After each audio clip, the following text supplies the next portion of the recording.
أعوذ بالله من الشيطان الرجيم بسم الله الرحمن الرحيم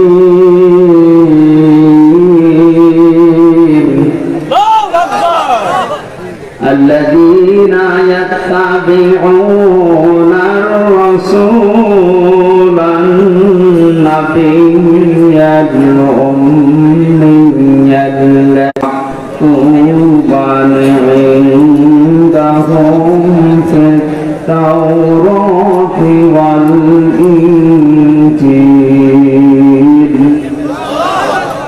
صدقت يا ربنا.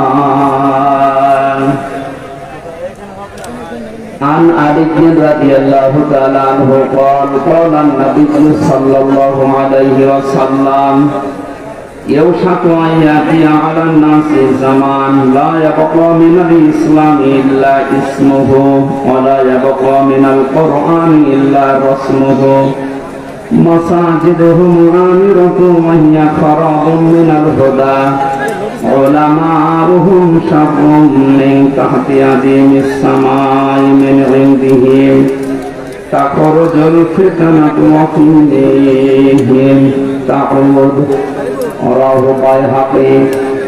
وقال تعالى في شان رسوله وما زادهم إلا إيمانا وتسليما.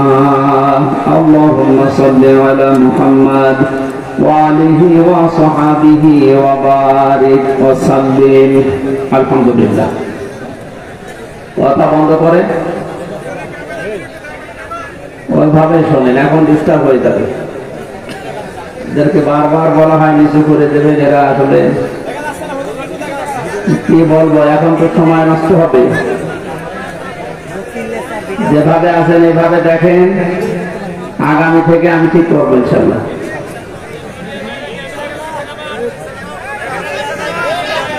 এই ঝামেলা করলে তো সমস্যা। চুপ করুন ভাই, আজকের মতো অন্তত শেষ হোক। আমি কালকে ঘোষণা দিয়ে দিইনি না ফেলে ক্যামেরা এখন না আসে, এদের এই কারণে তো নিষেধ করা হয়। মন্ত্রীর ঈদগাহ ময়দানে কোরআন কারীমের তাফসীরুল কোরআন মাহফিলের সমাধান্য সভাপতি জনাব বাকি বিল্লাহ সরদার, সহ সভাপতি জনাব Nazrul Islam Mondal, vice principal Gazipur honours college, এতক্ষণ পর্যন্ত যারা আলোচনা রেখেছেন জনাব মাওলানা হোসেন আহমেদ মাহফুজ, হাফেজ মাওলানা মোহাম্মদ আলী সাথে ইসলামী নাটোর জেলা, এই শব্দটা বললেও আগে ভয় পেতাম।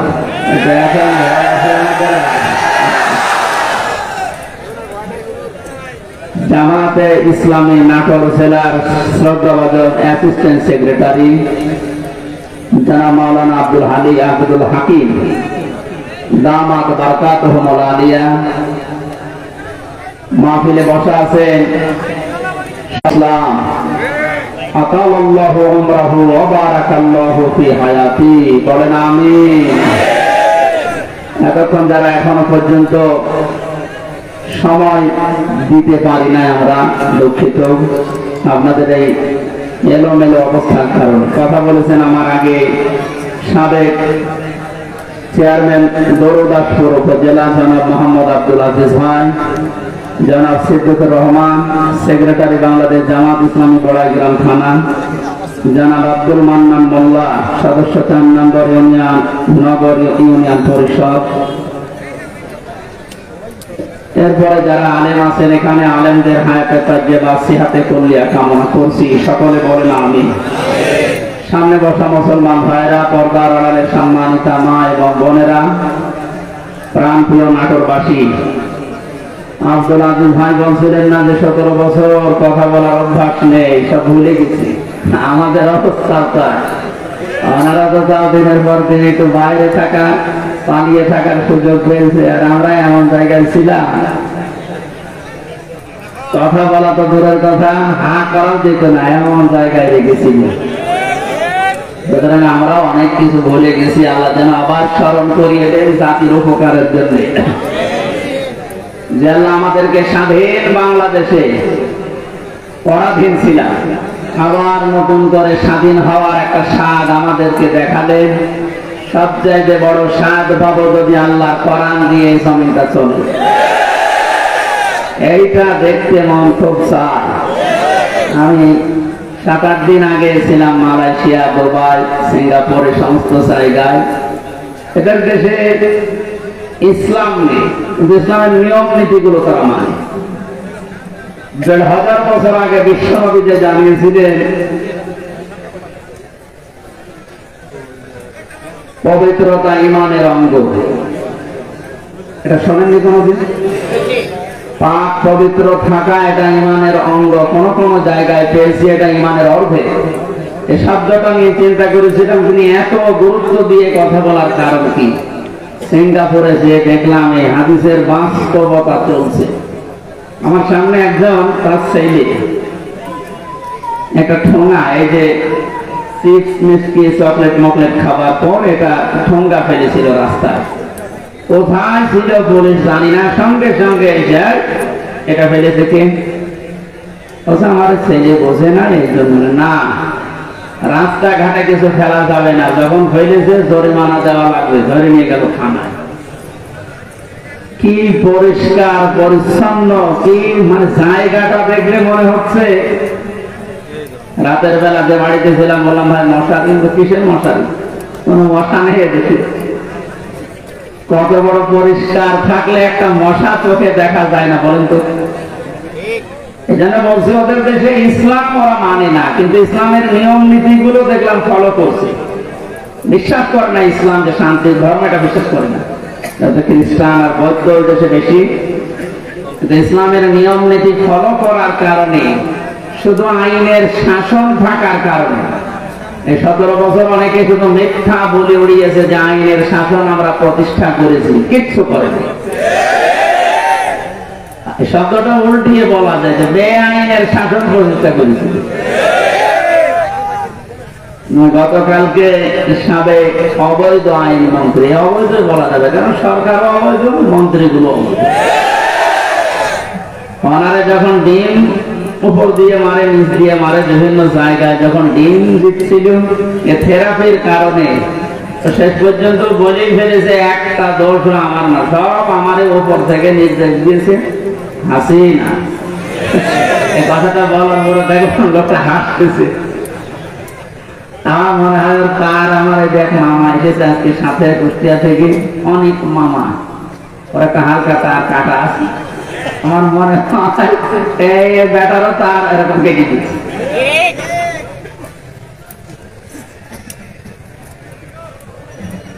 এখন যা যে যারে ধরছে একটু কিছু দিলে সব ধরছে বর্তাছে আল্লাহ বলির উপরে। আর যেটা দরবেশ মনে কর্তা, এই দরবেশ যে এত খারাপ, দাড়ি কেটে নম হয়ে গেছে। ওরা দেখলে পর্যন্ত শয়তান হাসে যে আল্লাহ তুমি আমার শয়তান বানিয়েছো, এটা তো আসল শয়তান ছিল। হোসেন মাওলানা বলছিল না 29,000, না ওটা 36,000। পদ্মা সেতু বানিয়েছে 32,000 টাকা খরচ করে। আর এই লোকটার শুধু বাইরের একটা ব্যাংকে টাকা পড়ে আছে 36,000 কোটি টাকা। ওই টাকাগুলো ফেরত দিলে বাংলাদেশে আর একটা পদ্মা সেতু বানানো যায়।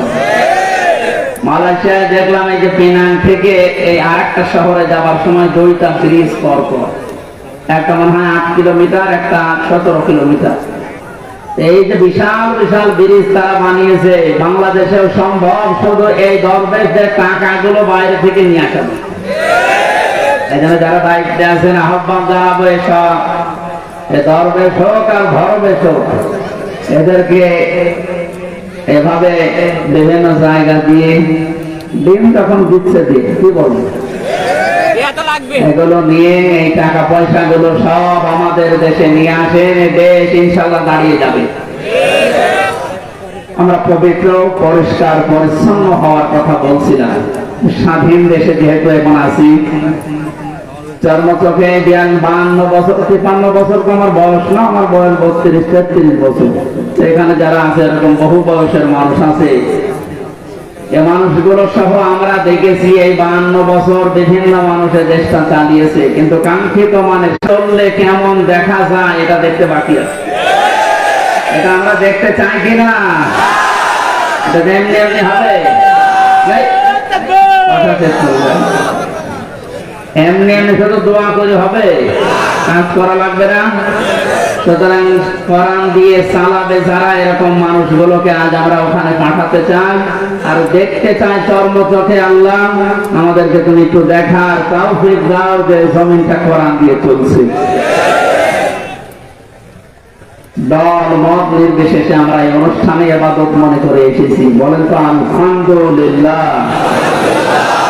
তাআওয়ানু আলাল বিররি ওয়াত তাকওয়া ওয়া লা তাআওয়ানু আলাল ইসমি ওয়াল উদওয়ান। আল্লাহর ঘোষণা, এই পৃথিবীতে তোমরা ভালো কাজে, নেক কাজে একে অন্যকে সাহায্য করো, অন্যায় কাজ করবা না, অন্যায় কাজে সাহায্য সহযোগিতা করবা না। আজ আমরা আহ্বান জানাচ্ছি, রাষ্ট্র যেহেতু সংস্কার আরম্ভ হয়ে গেছে বা চলছে, আমরা সব জায়গায় ইসলাম দিয়ে সংস্কার করতে চাই। নবীর উপরে দরুদ আর সালাম পাঠ করার মাধ্যমে তেলাওয়াতকৃত আয়াত থেকে যেটা লিখে দিয়েছেন এর উপরে ভিত্তি করে আমরা তাফসীরুল কোরআন মাহফিলে তাফসীর আকারে কথা বলতে চাই ইনশাআল্লাহ। জবান খুলে কোরআনে কারীম থেকে। আমি যেহেতু আকমাল ছিলাম, মাওলানা মিজানুর রহমান আজহারি ভাই, এরপরে ডেভিড লিও নামে একজন আছে ইসলামিক চিন্তাবিদ স্কলার, অনেক দামি তো। তারপর ডক্টর জাকির নায়েক সাহেবের সাথে দেখা হয়নি, হওয়ার কথা ছিল। এই মানুষগুলোর কাছে মিশে আমি যে কয়েকদিন ছিলাম, আমি সবচাইতে বড় বিষয় পেয়েছি, ওনারা আলেমদের কিছু দায়িত্ব কর্তব্য, যেহেতু ওনারা মজলুম মানুষ, আসবে, দেশে ফিরে আসবে। মিজান ভাই জানিয়েছে আমি কিছুদিনের ভেতরে এই দেশে যাব।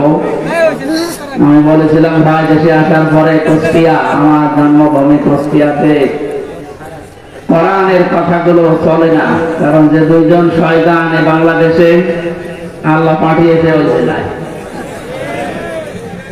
আমার জন্মভূমি, তারপরও আমারে বলতো না। এই যে খুলনা বিভাগের 10-11টা জেলা, একটাতেও আমার কথা বলতে দিত না। যাওয়ার আগে 144 ধারা জারি হয়ে দিত।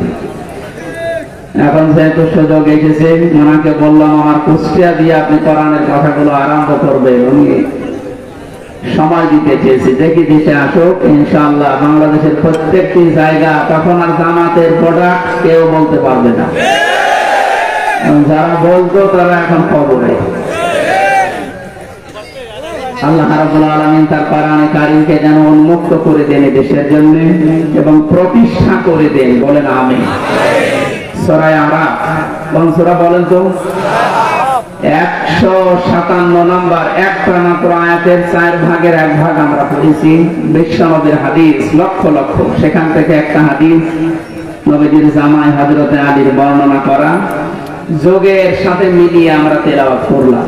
এই দুইটাকে সামনে রেখে কোরআন যেভাবে তাফসীর করা লাগে হক আদায় করে চেষ্টা চালাচ্ছি ইনশাআল্লাহ। এটা যেহেতু মমতাজের কনসার্ট না, সে মহিলার এখন আর কনসার্ট করা সম্ভব না, কারণ তারও দোলাদুলি এখন আর কেউ দেখতে চায় না, ও ফেকেও আর কারো যাচ্ছে না। ফেটে যাচ্ছে এখন সারা বাংলাদেশে শুধু আল্লাহর কথা হবে। মানুষের জিকির করে আমরা বহু দেখেছি, একটা মানুষের আলোচনা, একটা মানুষের জিকির যে পরিমাণ হয়েছিল, যদি আল্লাহ জিকির ওই পরিমাণ এই দেশে হতো, আমরা আল্লাহর ওলি হয়ে যেতাম। আল্লাহরও মনে হয় সহ্যের বাইরে চলে গেছে, না তো এত অপমান তো আমি ফেরাউনকেও হতে দেখিনি। আমি তো জীবনী পড়েছি, তাহলে এত অপমান হয়নি। আল্লাহ রাব্বুল আলামিন কোরআনে কারীম কিভাবে মানুষের সামনে উপস্থাপন করা লাগে এটা আমাদের শিখিয়েছে 1500 বছর আগে। আমরা আল্লাহর ওই ধরনটা সামনে নিয়ে আসি, নাকি এমন মন মতো বলবো না। আল্লাহ পাক বলেন কিতাবুন উনজিলা ইলাইকা ফালা ইয়াকুন ফি সাদরিকা হারাজুম মিনহু লিতুনজিরা বিহি ওয়া যিকরা লিল মুমিনিন। আল্লাহ বলেন এই একটা কিতাব, পৃথিবীতে একটাই মাত্র কিতাবের নাম আল্লাহ জানিয়েছেন, তার নাম কোরআন শরীফ। এই জন্য কবরে যাওয়ার পর মানুষকে যখন জিজ্ঞাসা করা হবে মার রব্বুকা, তোমার রব কে, লোকটা যদি বলে রব্বি আল্লাহ, আমার রব আল্লাহ, সঙ্গে সঙ্গে ফেরেশতারা জিজ্ঞাসা করবে মা দীনুকা, তোমার জীবন ব্যবস্থা কি। লোকটা যদি বলে দীনুল ইসলাম, সঙ্গে সঙ্গে ফেরেশতা বলবে মান হাযা রাজুল, এই লোকটা কে ছিল। লোকটা যদি বলে ফেলে হাযা নবিয়ুনা মুহাম্মাদুর রাসূলুল্লাহ সাল্লাল্লাহু আলাইহি সাল্লাম, সঙ্গে সঙ্গে ফেরেশতারা আরেকটা বলবে এই কথাগুলো তুমি পেয়েছো কোথায়। কথা বলতেছে? আপনি পৃথিবীর কোন বইয়ের নাম কিতাবের নাম বললে ফেরেশতারা কিন্তু ওগুলো চিনবে না। আপনাকে সঙ্গে সঙ্গে জবাব দিতে হলে বলা লাগবে আমি কোরআনে পেয়েছি, কারণ ফেরেশতারা এই একটা কিতাব চেনে। আল্লাহ জানে কিতাব দিয়েছেন, এই একটা কিতাব, এমন দামি কিতাব, এটা আল্লাহর পক্ষ থেকে পৃথিবীতে আল্লাহ নিজে পাঠিয়েছেন। নবীজি এই কিতাবুন শব্দটার ব্যাখ্যা করতে গিয়ে হাদিসে জানিয়েছেন মানিত্তাবাল হুদা বিগাইরিল কোরআন আদাল্লাহুল্লাহ। তিরমিজির হাদিস। এখানে ডিসকাস বাতাস লাগবে, অ্যাক্টিভ হয়ে শুনবেন। আমি কিছু প্রশ্ন করবো, এটা ক্লাস চলছে না? ক্লাসের পরে যে প্রশ্ন করা হয় আমি কিন্তু সামারাইজ করে প্রশ্ন দেবো। আমাদের শুনতে এসেছেন না? আল্লাহর নবীর এই কথার ভেতর থেকে দুইটা শিক্ষা আমি পেয়েছি। নবীজি জানিয়েছেন কোরআনে কারীম বাদ দিয়ে পৃথিবীর কোন জায়গায় যদি কেউ ভালো হওয়ার নিয়তে, হেদায়েত পাওয়ার নিয়তেও যায়, আল্লাহ নিজে দায়িত্ব নিয়ে তাকে গোমরাহ করে দেয়। কথার অর্থ বোঝেন?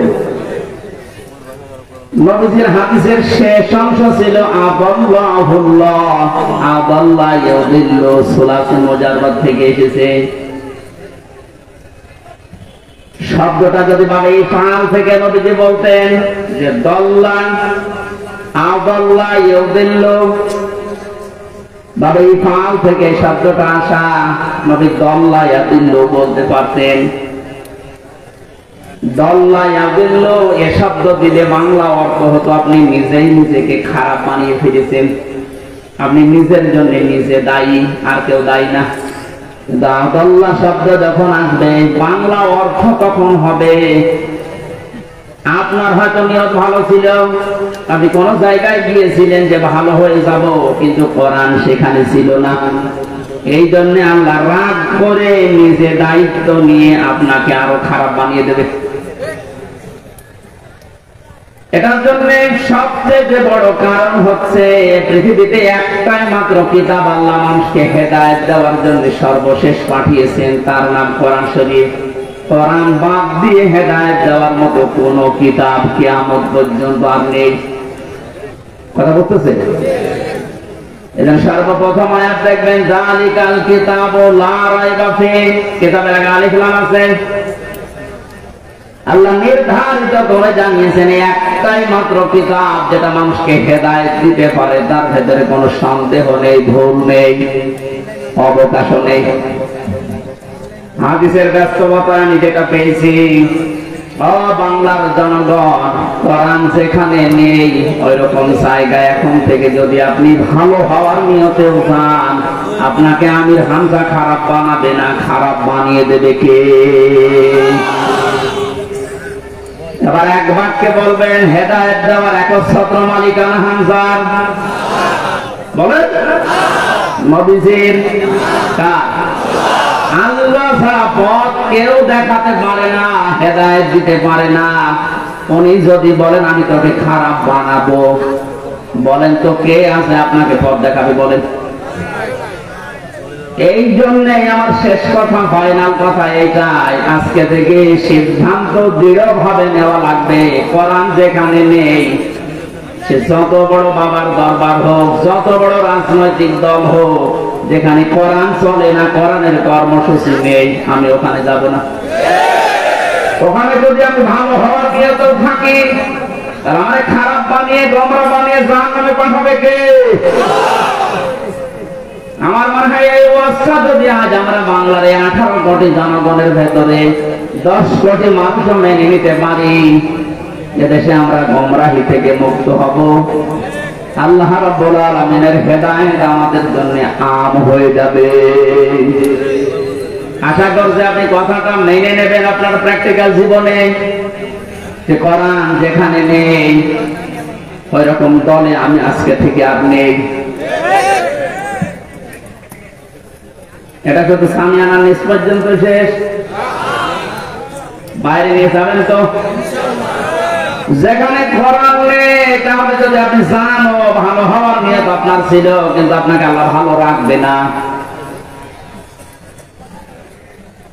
শ্বশুরকে মানুষ অনেকে বাবা বলে ডাকে, এটা হারাম না জায়েজ আছে, কিন্তু নিজের বাবার সামনে যদি বারবার শ্বশুরকে আব্বাজান বলেন, লোকজন জিজ্ঞাসা করে এই কাকে, এটা আমার শ্বশুর আব্বা, আর এটা চিনি না, বাবা রাগ হবে না?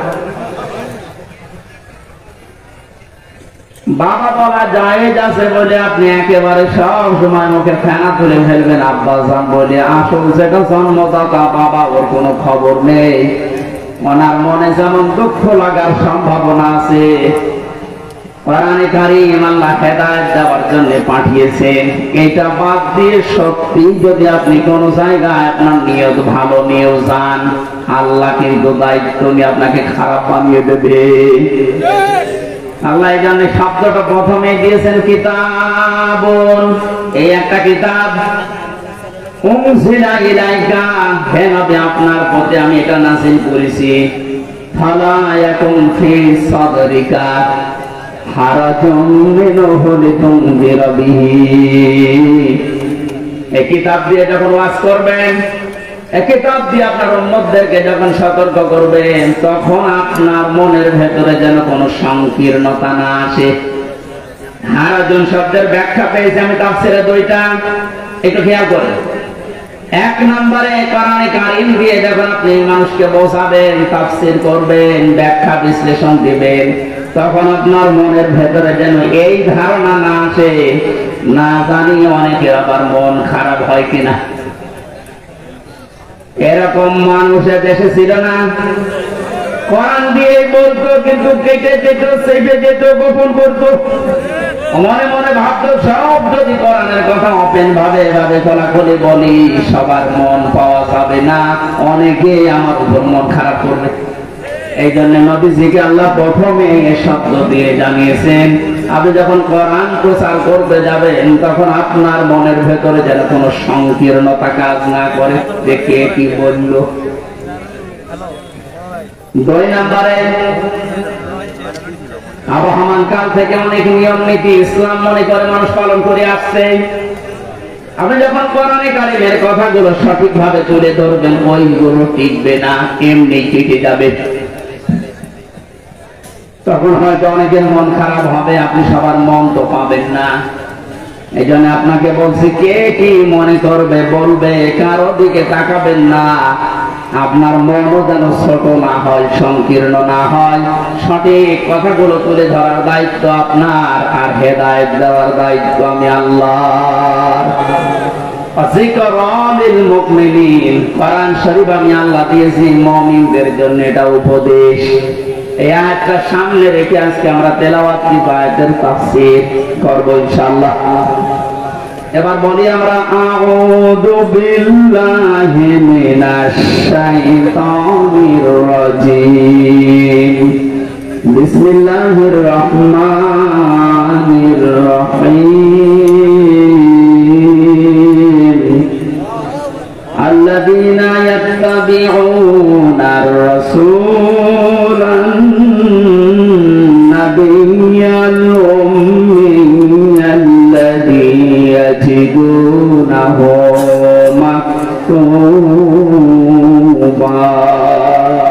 সাল্লাল্লাহু আলাইহি ওয়াসাল্লাম।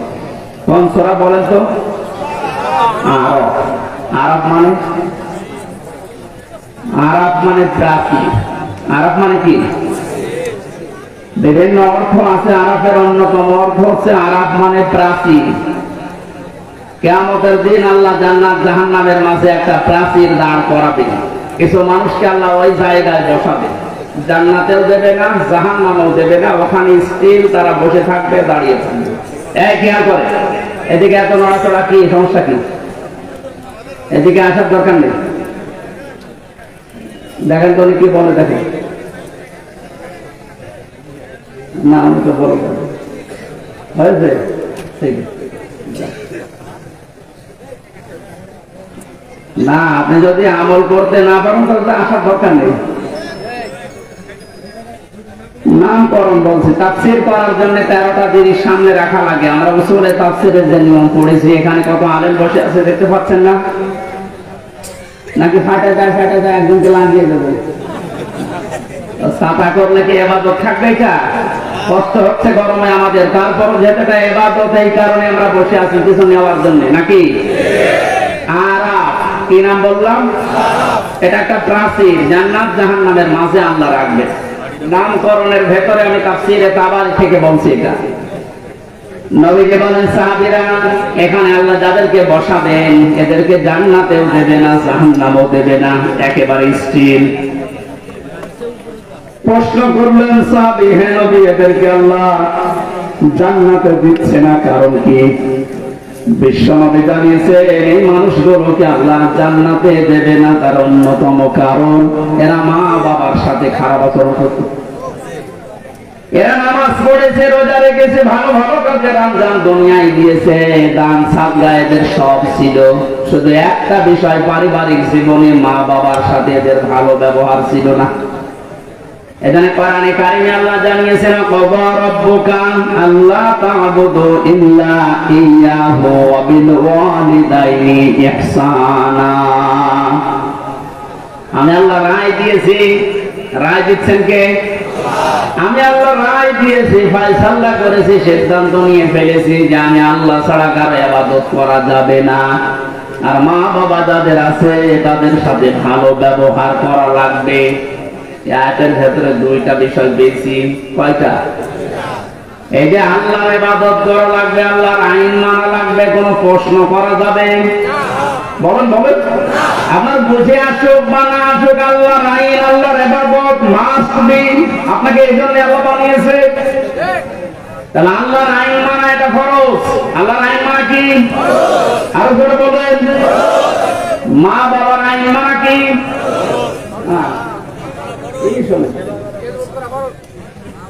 মাঝখানে আল্লাহ দিয়েছেন, খেলা করার জন্য দিয়েছেন।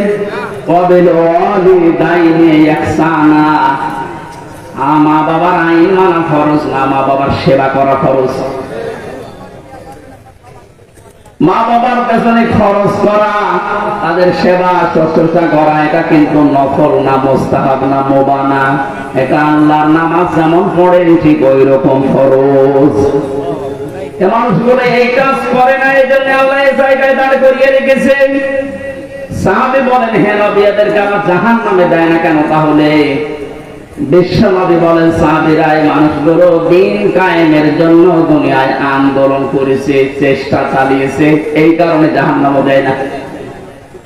তাহলে হাদিস থেকে বোঝা যায়, দুনিয়ায় যারা দিন কায়েমের জন্য চেষ্টা চালাবে, সংগ্রাম করবে, মুজাহাদা করবে, এই মানুষগুলোর জন্য জাহান্নামের আগুন হারাম।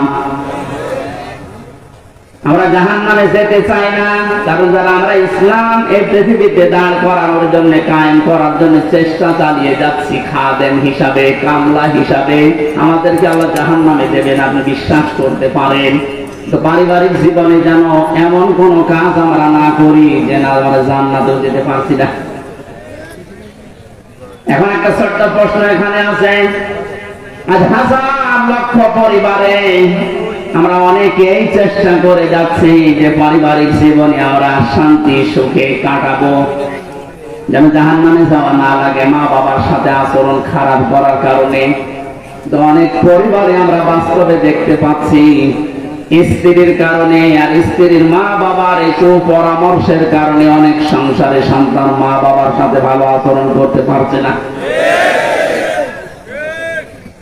আত্মীয় স্বজনের সাথে ভালো ব্যবহার করা ইবাদত, এটা হাজারো পরিবারে নেই। এজন্য অনেক মানুষ ইসলাম সঠিকভাবে মানতেও পারছে না। বাস্তবতায় সে দান, সাদকা, নামাজ, রোজা, হজ, যাকাত বহু কিছু করছে। পারিবারিক জীবনে স্ত্রীর শুধু মন ছোট থাকার কারণে নিজেও বাধ্য হয় স্ত্রীর কারণে মা বাবার সাথে খারাপ ব্যবহার করতে। আপনি কিন্তু আমাকে আর আপনার জায়গায় দাঁড় করাতে বাধ্য করছেন। সুতরাং স্ত্রী যারা এসেছেন ওরা মন উদার করবেন, মনে করবেন যাদের বাড়িতে আসলাম এগুলো আমার মা আর বাবা। আমি হাজারো মেয়ে লোককে দেখেছি নিজের মা বাবা দোষ করলেও কিছু মনে করে না, মাফ করে দেয়, মানিয়ে নেয়। শ্বশুর শাশুড়ি একটু ভুল করলে মানাতে পারে না, তখন স্বামীর কাছে আস্তে আস্তে কানে কানে কথা তুলে দেয়। এরকম মহিলা দেশে নেই? শ্বশুর শাশুড়ি যারা বসে আছেন ওরা তো এখন বগল বাজাচ্ছে যে কাজ হচ্ছে। কোরআনে কারীম জানিয়েছে ওয়াকুলু লিন-নাসি হুসনা, মানুষের সামনে হাসি মুখে ভালো কথা বলবা, এটা একটা সাদকা দেওয়ার সওয়াব হয়ে যাবে। আপনি শ্বশুর আর শাশুড়ি হয়েছেন তাতে কি?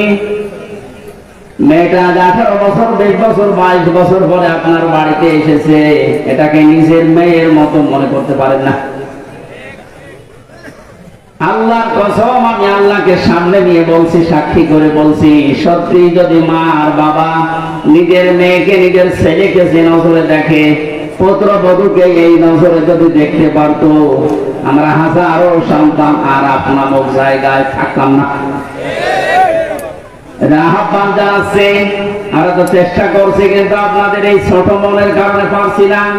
আপনার মনটা উদার করেন, কি করবেন আপনি দুনিয়ার এই সয় সম্পদ দিয়ে যদি জাহান্নামে যাওয়া লাগে?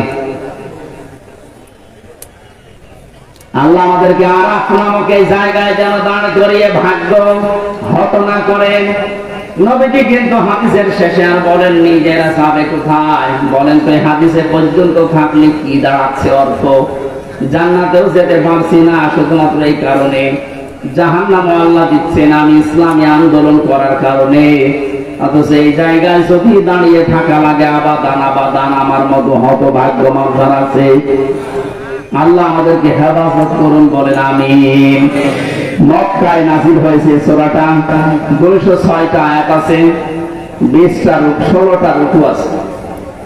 ক্রমিক নাম্বার হিসাবে কোরআনে কারীমের এটা 7 নাম্বার সূরা। মাত্র একটা আয়াতের 4 ভাগের 1 ভাগ করেছি। আয়াতের ভেতরে 3টা বিষয় আমরা আলোচনায় নিয়ে আসবো।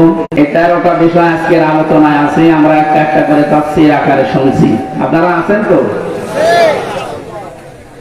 আল্লাহ পাক বলেন আল্লাযীনা ইয়াত্তাবিউনার রাসূলান নাবিয়্যাল উম্মিয়্যা, তোমরা অনুসরণ করো, ইত্তেবা করো, দেখে দেখে চলো। এই যে তাবউন শব্দটা আছে, আমি 12 সালে যখন আলোচনা আরম্ভ করেছিলাম বিশ্ববিদ্যালয়ের সেকেন্ড ইয়ারে থাকতে, ওই সময় তাবউনের ব্যাখ্যা বলেছিলাম। অনেকে ইন্টারনেটে এটা দেখেছেন, মনে আছে আপনাদের? তাবউন মানে কি? তাবউন মানে দেখে দেখে চলা। আপনার সামনে একটা মানুষ হেঁটে যাচ্ছে, কিভাবে কিভাবে পা লাগায়, কোথায় হাত নাড়ায়, মাজা দোলায়, কিভাবে তাকায়, একেবারে ওইভাবে হুবহু ওই জায়গায় পা ফেলে হাত নাড়িয়ে মাজা দলিয়ে চলার নাম তাবউন। আল্লাহ পাক এখানে ইত্তেবা দিয়েছেন, আল্লাযীনা যারা ইয়াত্তাবিউনা, অনুসরণ করছে, করবে, এটা মুজারে বর্তমান ভবিষ্যৎ, প্রেজেন্ট ফিউচার। কার অনুসরণ করছে, করবে?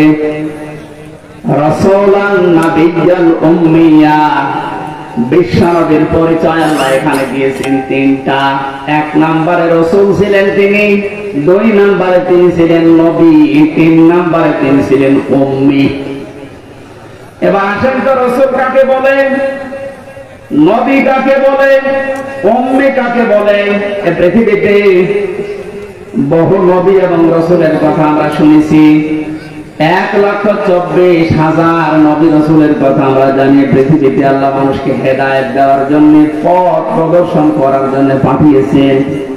এতগুলো নবীর জীবনী কর্ম পদ্ধতি বলতে বলতে তো সময় চলে যাবে। আমি গুরুত্বপূর্ণ কয়েকটা নবীর জীবনী থেকে বলছি। যত নবীকে আল্লাহ দুনিয়ায় দাওয়াতি কাজ করতে পাঠিয়েছিলেন, সবচাইতে বেশি কষ্ট সহ্য করেছিলেন হযরতে মুহাম্মদুর রাসূলুল্লাহ। এনার পরে যার নামের তালিকা পাওয়া যায় তিনি হযরত ইব্রাহিম আলাইহিস সালাম। এনার পরে যার নামের তালিকা আছে হযরত নূহ আলাইহিস সালাম। এনার পরে যাদের নামের তালিকা আছে সিরিয়াল হিসাবে আল্লাহ পাক কোরআনে কারিমে জানিয়েছেন শারআ লাকুম মিনাদ-দীনি মা ওয়াসসা বিহি নূহা ওয়াল্লাযী আওহায়না ইলাইকা। আমি নির্ধারিত করে দিলাম কিন্তু আমি আল্লাহ জানিয়েছিলাম আনাকিমুদ্দিন, তোমরা দিন কায়েম করো। আপনাকে আমি ওহী করলাম ঠিক ওইভাবে আওহায়না ইলাইকা, আপনার প্রতি আমার একই ওহী আনাকিমুদ্দিন, আপনি দিন কায়েম করেন জমিনে। ওয়ালা তাতাফাররাকুর পরিবেশ তৈরি করি। সত্যি যদি এটা কায়েম না হয়, হালালকে হালাল জেনে অনেক সময় মানা যাবে না, হারামকে হারাম জানার পরও ছেড়ে দেওয়া যাবে না। এই 17 বছর যেটা দেখলাম, এই জন্য আমাদের সবচেয়ে বড় কাজ হবে এখন আল্লাহর এই জমিনে আল্লাহর দ্বীন কি করে কায়েম করা যায়, দাঁড় করানো যায়।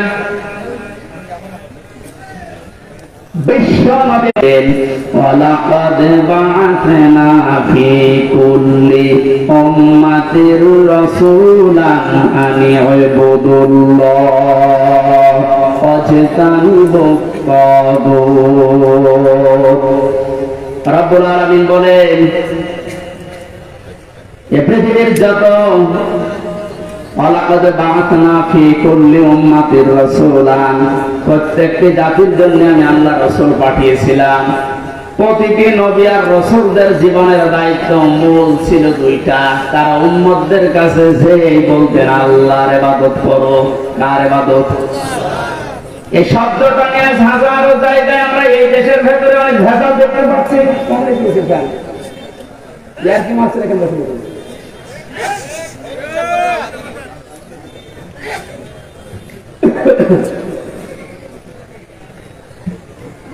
এই যে ইবাদত, এই শব্দটা ব্যাপক অর্থবোধক একটা শব্দ। এটা নিয়ে আজ হাজারো ঝামেলা ভেজাল তৈরি করে শব্দটাকে কলঙ্কিত করে ফেলেছে অনেকে। এই জন্য সতর্ক হওয়ার সময়, সংস্কারের সময় যখন চলছে, আমরা এখন সতর্ক এবং সংস্কার এই মন নিয়ে আমরা ইবাদত করব। আমার ইবাদতের ভেতরে যেন কোনো ভেজাল না আসে। গাড়ি গাড়ি ইবাদত করা লাগবে, কোরআনে আল্লাহ এমন দেয়নি। ইবাদত করো আখলিস দীনাকা ইয়াকফিকা আমালুল কলিল। তোমার ঈমানটা যদি খাঁটি হয়, কাজকর্ম আমল যদি কম হয়, আমার আল্লাহ মাফ করে দেবে। আমাদের অনেকের কাজ কারবার দরবেশ বাবার মতো গাড়ি গাড়ি দেখতে পাচ্ছি। ওর একটা বক্তব্য শুনেছিলাম কয়েকদিন আগে, ও বলেছে কোরআনেও সমস্যা আছে। এই নামটা নিয়ে, আহলে হাদিসের নাম নিয়ে অনেক মানুষ আর মানুষকে ধোঁকা দিচ্ছেন। আহলে হাদিস এই শব্দটা খারাপ না, কিন্তু শব্দটা নিয়ে ধোঁকা দিয়ে বোকা বানিয়ে অনেকে এখনো পর্যন্ত জালেমদের পা চাটতেছে। কালকের বক্তব্য ছিল একজনের রফিক নামে, আমি নাম নিয়েছি এই কারণে চেনার জন্য। লোকটা জানাচ্ছে এখন জনগণকে আবু সাইদ নামে এই ছেলেটা শহীদ হয়নি, নিজে আত্মহত্যা করেছে।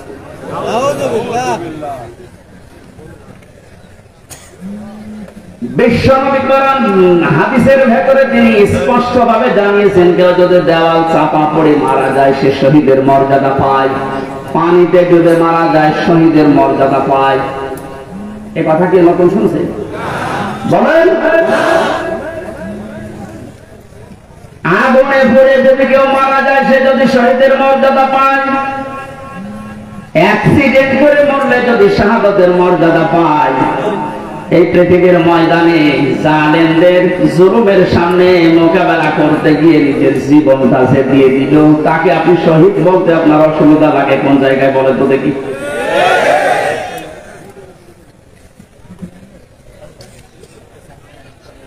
এবার আমরা দুইটা নোটিশ বলছি, যেহেতু এই শব্দটা শুনে আজকে আজ 2 দিন ধরে অনেক জালেমের দোষর যারা, তারা এখনো পর্যন্ত অপপ্রচার চালাচ্ছে এদের বিরুদ্ধে। এই জন্য দুইটা নোটিশ বলছি। সূরা বাকারা 154 নম্বর আয়াত, 2 নাম্বার পারা, 2 নাম্বার পৃষ্ঠা, 12 নাম্বার 13 নাম্বার লাইনে আছে, ভালো করে মিলাবেন।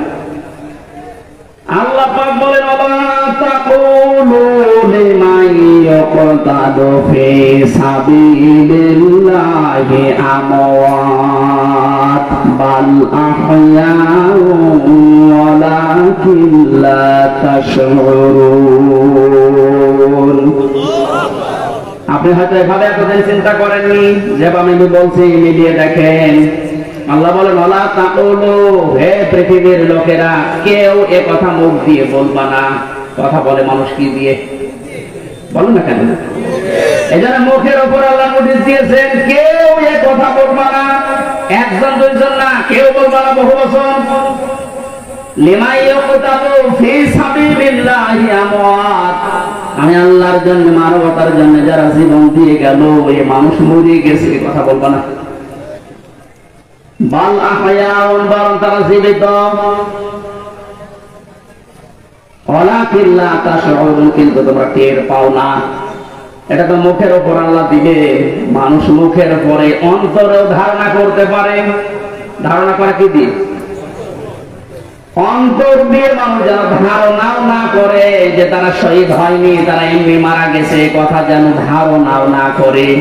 সূরা আলে ইমরান 4 নম্বর 11 নম্বর পৃষ্ঠা 9 নম্বর লাইনের 159 নম্বর আয়াতে 69 নম্বর আয়াতে জানিয়েছেন, ওয়ালা তাহসাবান্নাল্লাযীনা কুতিলু ফি সাবিলিল্লাহি আমওয়াতা বাল আহয়াউন ইনদা রাব্বিহিম ইরযাকুন। খুব খেয়াল করে, অন্তর দিয়েও কেউ যেন ধারণা না করে যারা মারা গেছে। আল্লাহ পাক বলেন, ধারণাও কোনোদিন করবে না যে মরে গেছে না। কারণ জীবন জালেমের সামনে নিজের জীবন দিয়ে দেওয়া তো সহজ কথা না। ওরা কিন্তু জীবিত আছে, ওরা জিন্দা। তারা তাদের রবের কাছে রিজিক পাচ্ছে। সুতরাং আবু সাঈদ রংপুরের এই ছেলেটা জালেমের সামনে দাঁড়িয়ে জীবনটা দিয়ে শাহাদতের মরণ পেয়েছে। এটা কোনদিন আপনি মুখ দিয়ে যেন না বলেন যে লোকটা মরে গেছে, ধারণাও না করেন কেউ মরে গেছে না, ও শহীদ হয়েছে। কি হয়েছে? স্বাধীনভাবে কথা বলতে পারতাম না। পাশের জেলায় বাড়ি আমার, নাটোর, কুষ্টিয়া। এখানে দাওয়াত খেতে এসেছিলাম বিয়ে, তারপর আমার ঢুকতে দেয়নি। কোথায় ছিলাম আপনি টের পেয়েছেন? স্বাধীনতা পরাধীনতা কি আমরা 17 বছর টের পেয়েছি। স্বাধীনভাবে চলাফেরা করার, বাক স্বাধীনতা ফিরিয়ে দেওয়ার জন্য যে মানুষগুলো জীবন দিয়েছে, মাস্ট বি 100 ভাগ আমি বিশ্বাস করি ওরা সব শাহাদতের মর্যাদা পেয়েছে। এমনকি জালেমের জুলুমের শিকার হয়ে আয়না ঘরেও বহু মানুষ জীবন দিয়েছে, জেলখানার ভেতরে জীবন দিয়েছে। এমনকি কোরআনের পাখিকে অনেকে বলছে উনি স্বাভাবিকভাবে মারা গেছে। না, আমি পাশের ছেলে ছিলাম, উনি 1 নম্বরে, আমি 4 নম্বরে। আল্লামার সাথে আমার একদিন দেখা হয়েছিল, মাত্র 10 মিনিটের জন্য। উনি এমনি মারা যায়নি, ওনাকে মেরে ফেলা হয়েছে। তার বাস্তব মুখের হাসিটা এখন ভিডিও বের হচ্ছে। জেলার সোফারের আত্মীয়রা তার পরিচয় দিয়ে বলছে ওনাকে জোর করে সই করিয়ে বলেছে, আপনি সই করেন, আপনাকে মুক্ত করে দেওয়া হবে নির্বাহী আদেশে। এই কথা বলে বের করে নিয়ে গেছে। উনি তো খুশি, আনন্দ যান, পরিবারের কাছে ফিরে যাচ্ছে। কিন্তু শয়তান যারা আছে, শয়তানি করে, ষড়যন্ত্র করে, যাকে দায়িত্ব দিয়েছিল এই মোস্তফা জামান একলাঙ্গার, এই যে কি জিনিস এখন আমরা টের পাচ্ছি, কার তৈরি করা এখন আপনি দেখতে পাচ্ছেন। আমার মনে হয় একে যদি আমার মতো এরকম 10 দিন রিমান্ডে রাখেন, ও সব সত্য কথা বলে ফেলবে। আমার মুখ দিয়ে রিমান্ডে একটা কথা ওরা বের করতে পারেনি, শেষ পর্যন্ত মন মতো লিখে আমাকে বলছে সই করেন, আপনারা ছেড়ে দেওয়া হবে। আমি তো রিমান্ডে বুঝতাম না যে 164 কি, মানে কেমন ছেড়ে যখন দেওয়া হবে যে এখন দেখি সব আমার বিপক্ষে দিচ্ছে। আমি নাকি দেশের বিরুদ্ধে কথা বলতাম। যতগুলো বক্তব্য দিয়েছি দেশের ভালোবাসার পক্ষে দিয়েছি, কারণ দেশকে ভালোবাসা এটা ইমানের অঙ্গ। আরে মানুষগুলো এটা আমাকে বলে কয়ে নিয়েছে যে বলেন আপনি যে আপনাকে এদেশের কিছু মানুষ টাকা পয়সা দিয়ে ব্যবহার করে যে আপনি দেশের বিরুদ্ধে, এই সরকারের বিরুদ্ধে, তাহলে আপনাকে ছেড়ে দেব। শেষ পর্যন্ত বলতে রাজি যখন হলাম না, 11 ঘন্টা আমার টাঙিয়ে রেখেছিল কালো কাপড় দিয়ে চোখ বেঁধে। নিজেরা নিজেরা বলা করত হুজুর আপনি নির্দোষ আমরা জানি, কিন্তু আপনাকে কথা বলা লাগবে। পেছনে হাত হ্যান্ডকাপ দিয়ে বেঁধে কালো কাপড় দিয়ে চোখ বেঁধে 11 ঘন্টা এক জায়গায় আমার নামাজ পড়তে দেয়নি। 4 ওয়াক্ত জোহর আসর মাগরিব এসা আমি সব ইশারায় পড়েছি। এখন নামাজ পড়ছি কোন সমান তাও জানি, কারণ মাটি নিচে তো। সর্বশেষ যখন বললাম না এত বড় মিথ্যা কথা আমি বলতে পারবো না, আকিস গ্রুপে আমি চাকরি করতাম, ওনাদের বিরুদ্ধে হাজার হাজার কথা লিখতে বলেছেন, একটাও পারবো না, কারণ ওনারা এরকম না। শেষে আমার বলছে যদি আপনি আজকে সন্ধ্যার ভেতরে এগুলো স্বীকার না করেন, না বলেন, তাহলে আপনার বউ তুলে নিয়ে আনবো। কি চরিত্র দেখিস। আর এখন অনেক সুর করছে অনেকে যে এদের মাফ করে দাও। এই জালেমদের মাফ করা মানে মাসুমের উপরে অভিশাপ।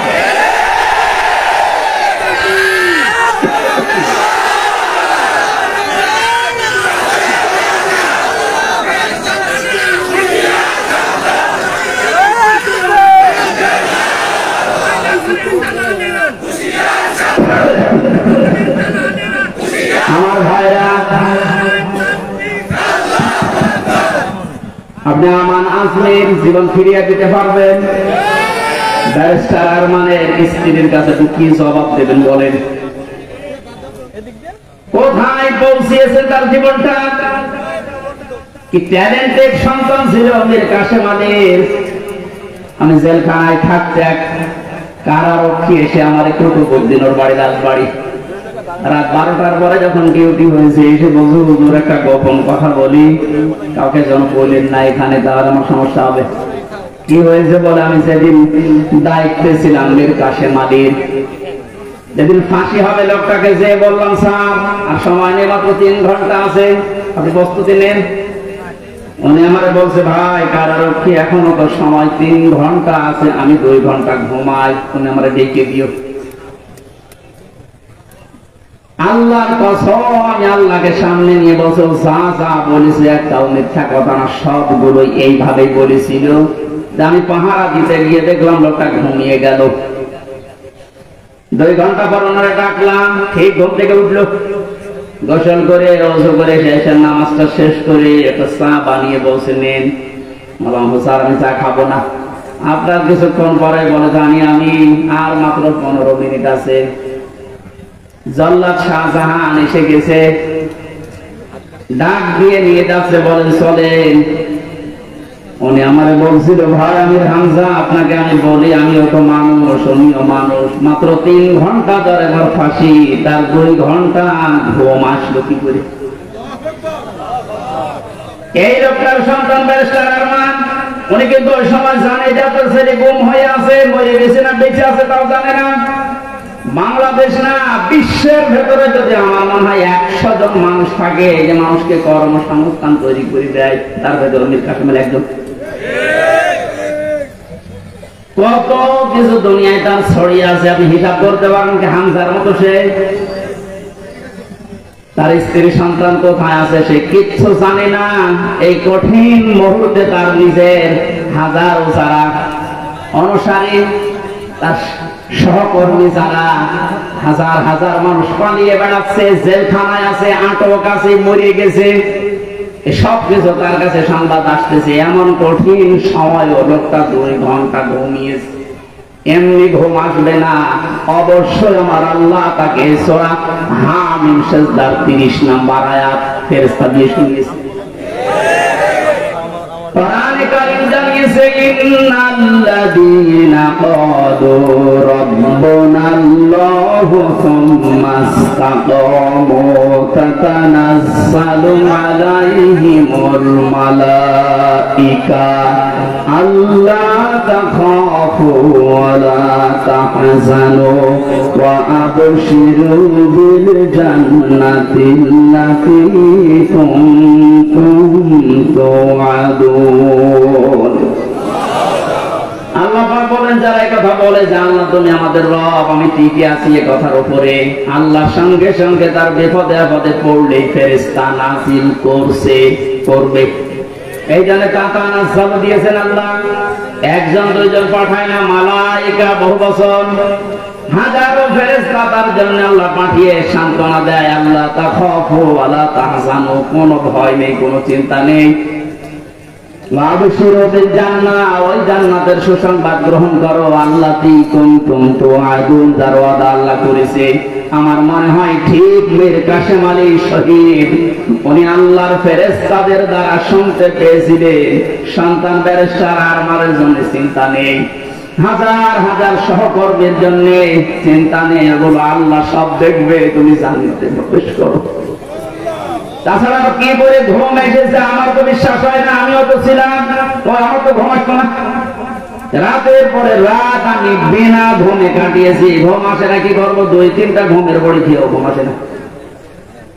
অথচ লোকটা 2 ঘন্টা 2.5 ঘন্টা পরে ফাঁসি, আর বলছে আমি 2 ঘন্টা ঘুমিয়ে নেই। আপনি কি চাটা মনে করেন এটা? এই লোকটার সন্তান ব্যারিস্টার আরমান 8টা বছর তার স্ত্রী জানতো না যে লোকটা বেঁচে আছে না মারা গেছে। গতকালকে তিনি একটা ভিডিওতে বলছিল, আমি আমার পরিবারের আশা ছেড়ে দিয়েছিলাম, কারণ খাবার দিত পচা খাবার, অধিকাংশ সময় আমার রোজা রেখে কাটানো লাগতো। এই 8 বছরে আমার মনে হয় সে প্রায় 8 বছরই রোজা ছিল।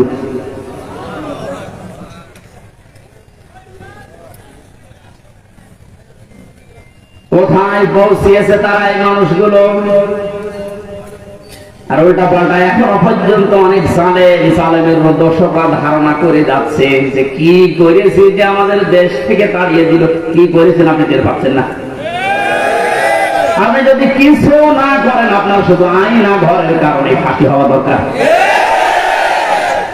মানবতার সাথে যেটা কত বড় মারাত্মক অপরাধ, আপনি টের পাচ্ছেন না? এখনো যারা ছিল তাদেরকে একটু জিজ্ঞাসা করেন। ব্যারিস্টার ব্রিগেডিয়ার আমান আজমি ভাই শেষ পর্যন্ত এই কান্না জড়িত কণ্ঠে বলেছে যে আমি সূর্যের আলো কি এই 10-12 বছর দেখি নাই।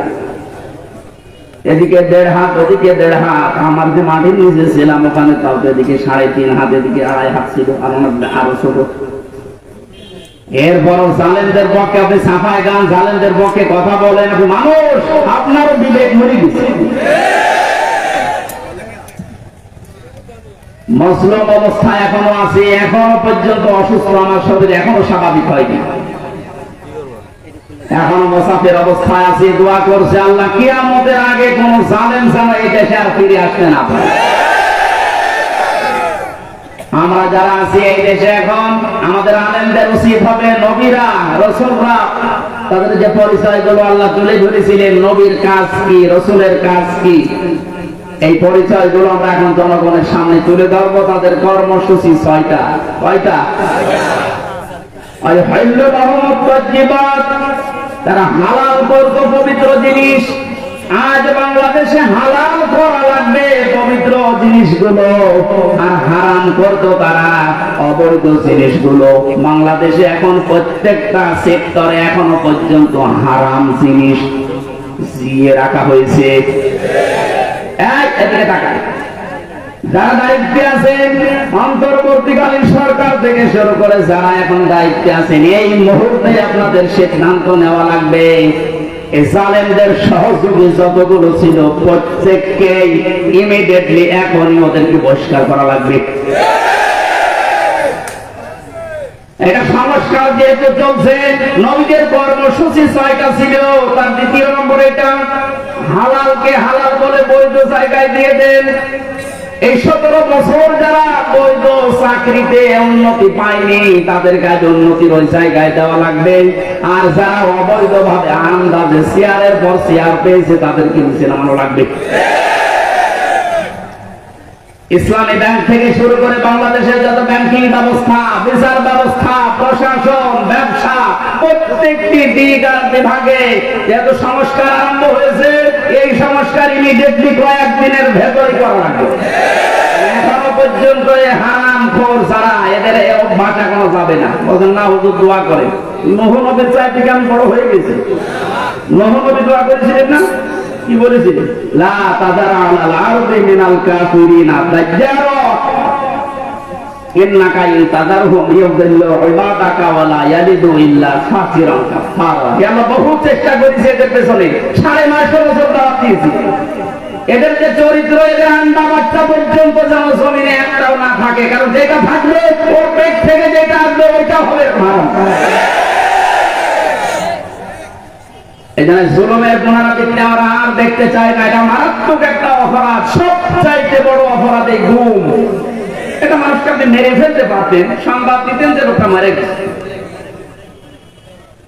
দেওয়ার ভাইয়ের সন্তানের সাথে নাটোরে যা করেছে, আপনি কি জবাব দেবেন বলেন তো? মেরে লোকটাকে ঘরের ভেতরে আপনি আটকে রাখলেন, পরের দিন জানতে পেরেছে জনগণ এটাও মোবাইল ত্যাগ করে অমুক জায়গায় মরে পড়ে আছে। এই বিশ্বাসঘাতকে জালেমকে যদি এখন নাটোরবাসী মাফ করে দেয়, কি জবাব দেবেন আপনি আল্লাহর কাছে আর দেওয়ার কাছে? বলুন, আপনার ছেলেটা যদি হইতো আপনি দেখবেন। আমি একটু টের পেয়েছি, তাই আমার মুখ দিয়ে বদ্ধ চলে আসছে। আমার মেয়েটা আমাকে আজ পর্যন্ত চেনে না। 3টা বছর আমার যোগাযোগ বিচ্ছিন্ন রেখে দিয়েছিল শয়তান।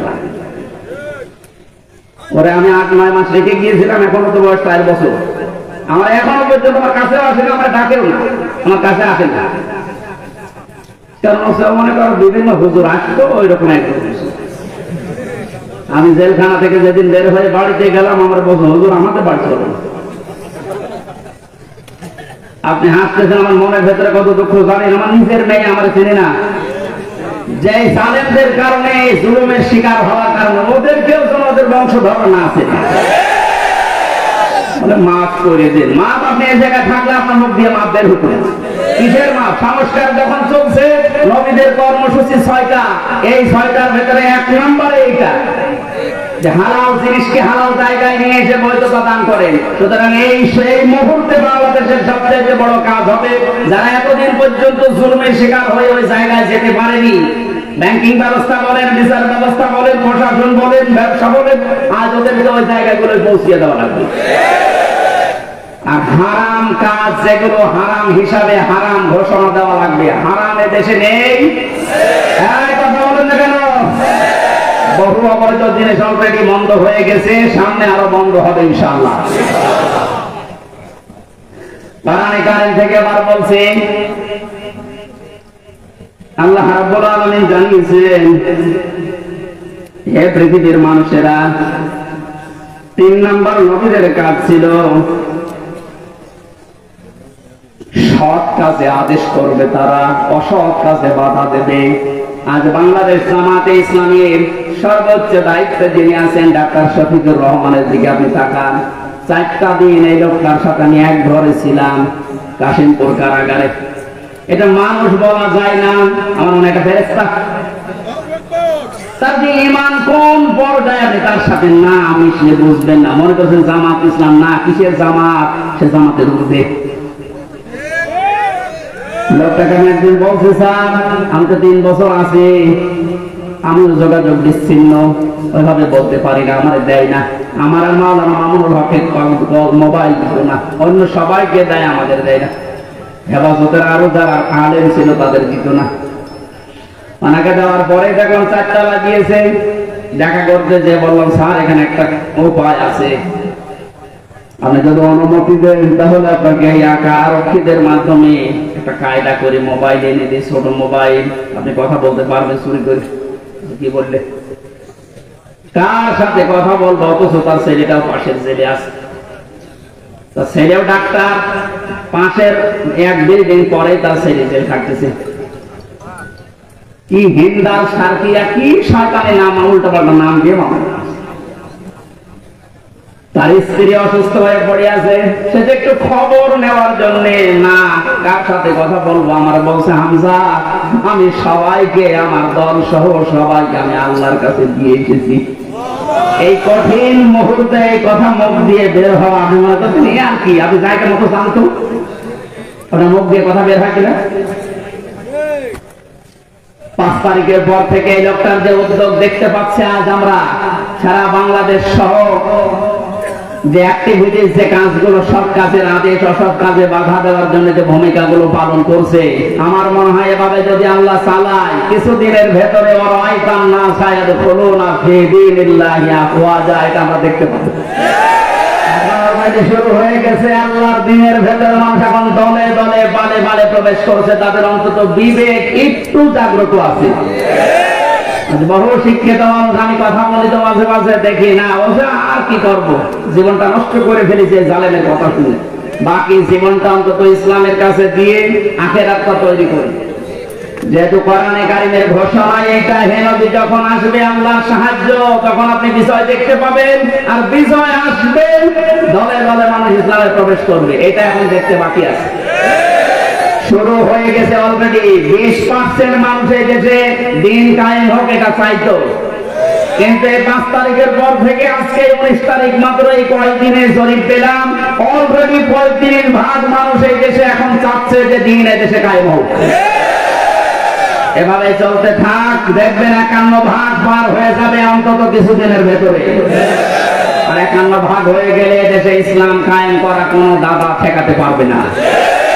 এটা দেখার আশায় আছে। কথা বলেন। নবীজির কর্মসূচি, আমি এক একটা শব্দের ভেতরে লক্ষ লক্ষ কথা, আমি এত ব্যাখ্যা করতে গেলে গলা বসে যাচ্ছে। মাইকটা আমার মন মতো হয়নি।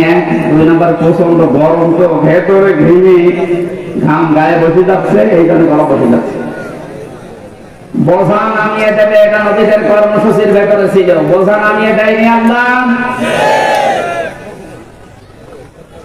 এরপরে ছিল বন্দিত্ব অপসারণ করা। বন্দিত্ব অপসারণ চলছে আজ। আমার যা বিশ্বাস, এই দেশে যারা স্বাধীনতা চায়, যারা এই দেশে মানুষের মত প্রকাশের স্বাধীনতা একেবারে সব জায়গায় দিতে চায়, যে সবাই সবার মন মতো চলবা, একটা মানুষের যদি এই দেশে জন্মগ্রহণ করে সে এই দেশের বৈধ নাগরিক। জামাতে ইসলামী বাংলাদেশের কেন্দ্রীয় আমির যিনি ডাক্তার শফিকুর রহমান ঘোষণা অলরেডি দিয়ে দিয়েছে, এই দেশে আমরা সবাই এক পরিবার। সুতরাং জালেম যারা বাইরে চলে গেছে, জালেমরা যেন কিয়ামতের আগে আর না আসে। বলেন, সবাই যেহেতু আমরা এক পরিবার, একটা পরিবার যেভাবে থাকে আমরা এদেশে এখন ওইভাবে থাকতে চাই।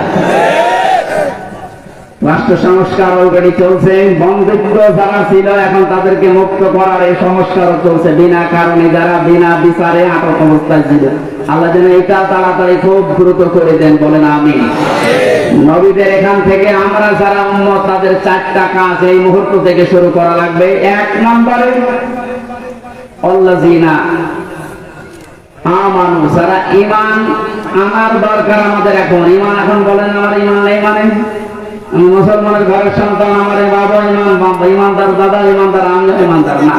ইমানদারের প্রকাশ হচ্ছে আল্লাহর কোরআনে যে নিয়ম নীতিগুলো আছে ওইগুলো বাস্তব বিশ্বাস করে দেখানো। এটা এখন দেখাতে পারবো না ইনশাআল্লাহ। কোনো কিছু নেই সামনে যে জালেমদের কাছে 14 বার অনুমতি নেওয়া লাগবে, ওই জালেমরা এখন অনুমতি নিয়ে পা ফেলবে ইনশাআল্লাহ সামনে। গতকালকে গিয়েছিলাম ফরিদপুরে, মাসখানেক আগে ছিল আমার মাহফিল ওই গ্রামে, অথচ জালেমদের 14 জায়গায় অনুমতি নিয়ে আমার উঠতে দেয়, বলে না ওনারা বাদ দিবে। অথচ গতকালকে যাওয়ার পরে সভাপতি আমার বলছে, হুজুর যে জালেম গুলো বাধা দিয়েছিল ওরা এখন বলছে হুজুরকে এবারে দিন পাল্টি অলরেডি গেছে। দিন বদল যখন শুরু হয়েছে, সংস্কার চলছে। যেখানে যেখানে জুলুম অত্যাচার, ছাত্র ভাইরা যারা আছে ঐক্যবদ্ধ হয়ে এই জুলুমের অবসান ঘটানোই লাগবে ইনশাআল্লাহ। বহু ব্রিজ এই দেশে আছে যেখানে ফেরেশতারা মনে হয় টোল দিত। আমার কুষ্টিয়ার এই যে মেহেদিরনি ব্রিজের যে টোল, এক শয়তান নাকি আদায় করত। 5 তারিখে স্বাধীন হওয়ার পরে বিকালে ওটা উড়িয়ে দিয়েছে, এখন সবাই খুশি। এরকম বহু জায়গায় অবৈধভাবে যারা টোল তুলত, এই টোল গুলো যেন সব ভেঙ্গে গড়িয়ে মাটির সাথে মিশিয়ে দেওয়া। আমাদের ঈমান তাহলে 2 নম্বরে নবীদেরকে সাহায্য করা। নবী যেহেতু নেই, নবীর উত্তরাধিকারী এখন যারা, নবীর অনুসারী এখন যারা কাজকর্ম চালাচ্ছে ইসলাম এই দেশে নিয়ে আসার জন্য, তাদের সাহায্য করা আমাদের কর্মসূচির ভেতরে নিয়ে আসতে হবে। আমি এটা ভাঙিয়ে বলছি। সূরা আরাফের 157 নম্বর আয়াত আপনি বাড়ি যেয়ে তাফসীর আকারে পড়েন, এটা পাবে। 3 নম্বরে তাদের সাহায্য দেওয়া লাগবে। সুতরাং আজ যারা দেশে একামতের দিনের দায়িত্ব পালন করছে, আপনি তাদের সাহায্য দেন। দেখেন তাদের অ্যাক্টিভিটিস, তাদের কর্ম, তাদের চরিত্র কি, এগুলো দেখে যদি আপনার ভালো লাগে আপনি তাদের সাহায্য করেন। 4 নম্বরে তাদের সাহায্য শুধু করবেন না, এদের উপরে যে নূর আল্লাহ নাযিল করেছে নবীদের উপরে, এই নূর মানে কোরআন শরীফ, এই নূরের বাস্তবায়ন যেন হয়। এই নূর দেখে দেখে সামনে আমাদের পথ চলা লাগবে। আল্লাহ এই 13টা জিনিস আমাদের জীবনে যেন এনে দেন, বলেন আমিন। আমি আমার এই ছোট্ট ঈমান থেকে এবং ছোট্ট জীবন থেকে যেটা দেখলাম, বাংলাদেশে যারা একামতে দিনের দায়িত্ব পালন করছে এবং সামনে করবে, আমি গ্যারান্টি দিতে পারি এই মানুষগুলোর ভেতরে যদি 4 আনা দুর্নীতি কোনোদিন পান, তাহলে আপনি সঙ্গে সঙ্গে আস্তাগফিরুল্লাহ বলে মুক্তি দিয়ে চলে আসবেন।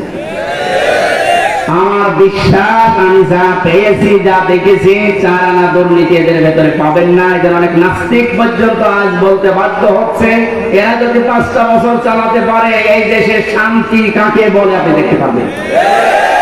আল্লাহ তুমি তোমার কোরআনে কারিমে দেশে কায়েম করে দাও, এটা আমরা দেখতে চাই। আল্লাহুম্মা আমিন। লা ইলাহা ইল্লা আনতা সুবহানাক ইন্নী কুনতু মিনাজ জালিমিন। ربنا ظلمنا أنفسنا وإن لم تغفر لنا وترحمنا لنكونن من الخاسرين